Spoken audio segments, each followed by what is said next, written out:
অনেকক্ষণ ভরে কাজ করতে করতে ক্লান্ত, এখন একটু খায় নেই। জুস খাইতে খাইতে আমার ফ্যাট গেছে ফুইলা। জুস কিভাবে তৈরি করা হয় তা আপনাদের দেখানোর জন্য ফ্যাক্টরিতে আসলাম চইলা।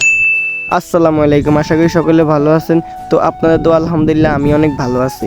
আজকে আপনাদেরকে দেখাবো কিভাবে জুস তৈরি করা হয়। তো আপনারা ফুল ভিডিও দেখতে হলে আমার পাশেই থাকেন।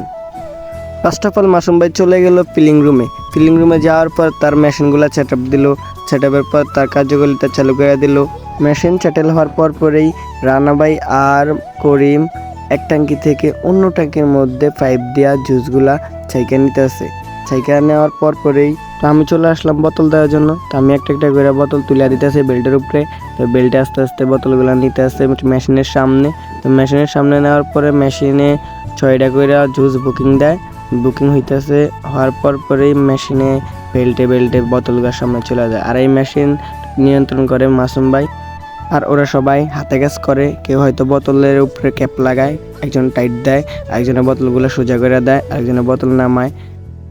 আর এইদিকে রানা ভাই আমার সাথে মজা করে ক্যামেরার সামনে আইসা আর মাসুম ভাইয়ের ডাকে। পরে রানা ভাই টাটা দেয়, আমি বলতেছি যে বোতল দেন। পরে বোতল দিতে চলে গেছে। আর এইদিকে মেশিনে বোতলগুলো আসতেছে আর জুসগুলা আবার ফাইলিং হইতেছে বোতলের ভিতরে ফাইলিং হওয়ার পরে বেল্টে নিয়ে গেছে আবার সামনে যাওয়ার পরে উপরে ক্যাপগুলা লাগানো হয়। এই হলো ক্যাপ, যেটা আমরা বলি চাপটি। তো এগুলা আস্তে আস্তে বেল্টের মধ্যে আসে বোতল, আর একটা করে ক্যাপগুলা লাগানো হয়। একজনে উপরে বসায় দেয়, একজনে টাইট দেয়, আর একজনে এই বোতলগুলা সবগুলো এক জায়গায় রাখে। এভাবে রাখার পরেই এগুলা সব অন্য একটা রুমে নেওয়া লাগে, যে জায়গায় লেবেল লাগানো হয়। তো এগুলো নেওয়ার জন্য আমি একটা বস্তা নিয়ে আসলাম। এই যে বস্তার ভিতরে একটা একটা করে ঢুকাইতেছি। ঢুকানোর পরে আমি নীরবকে ডাক দিলাম। নীরবকে বললাম যে নীরব, তো তুই এগুলো সব নিয়ে যা, লেবেল যে জায়গায় লাগানো হয় ওই জায়গায়। নীরব লেবেলের জায়গায় নিয়ে গেল।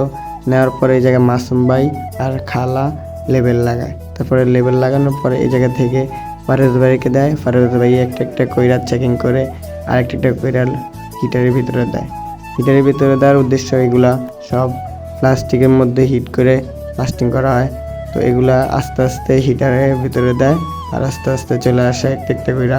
আর এই জায়গা থেকে একজন এই জায়গায় রাখে, সরায় রাখে একটা সরায় রাখে এই জায়গায়। তো এই জায়গা থেকে আবার একজন এই জায়গায় নামায় রাখে। এইভাবে নামায় রাখার পরে এই জায়গায় সব আর স্টিম হয়েছে, এগুলো সব লেবেল লাগানো। এই জায়গা থেকে আবার এই জায়গায় উঠানো হয়। উঠানোর পরে এই জায়গা থেকে একটা কইরা প্রিন্টের সামনে দেওয়া হয়, যেগুলো প্রিন্ট হয়, যে ক্রয় মূল্য বিক্রয় মূল্য। প্রিন্টের পরে বেল্টে চলে আসে র্যাপিং এর সামনে। তো মাসুম ভাই এই জায়গায় র্যাপিং করে, যে কেস করে, যে কেস সারা হয়, যে কেসের মেশিন, যে হিটার এই জায়গায় কেস সারা হয়। তো কেস সারার পরে হিটারের ভিতরে বেল্টে চলে আসে সামনে। তো এইভাবেই কেস তৈরি করা হয়। অবশেষে আমাদের জুস তৈরি করা হয়ে গেছে। সম্পূর্ণ ভিডিও দেখার জন্য ধন্যবাদ। আর এরকম ভিডিও পেতে আমার পাশে থাকবেন। আল্লাহ হাফেজ।